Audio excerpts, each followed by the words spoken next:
இந்த மழைக்கு சுட சுட பிசிம்லாபாத் எப்படி பண்ணன்னு பார்க்கலாமா? குக்கரில் எண்ணெய் ஊற்றி கொஞ்சமாக கடுகு போட்டுக்கோங்க. கடுகு நல்லா பொரிஞ்சதுக்கப்புறம் 2 வெங்காயம் 3 தக்காளி தேவையான உப்பு போட்டு நல்லா வதக்கி விட்டுக்கோங்க.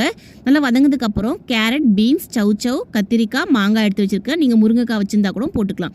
இதெல்லாம் போட்டு இது கூடவே 1/4 ஸ்பூன் மஞ்சள் பொடி, 1/2 ஸ்பூன் குழம்பு மிளகாய் பொடி, இது பார்த்திங்கன்னா பிசிம்லாபாத் பவுடர், 1 கப் மல்லி எடுத்திங்கன்னா 1/2 கப் கடலைப்பருப்பு, 10லேருந்து 15 வரமிளகா, 1/4 ஸ்பூன் வெந்தயம் ட்ரை ரோஸ்ட் பண்ணி பவுடர் பண்ணி எடுத்து வச்சுக்கோங்க.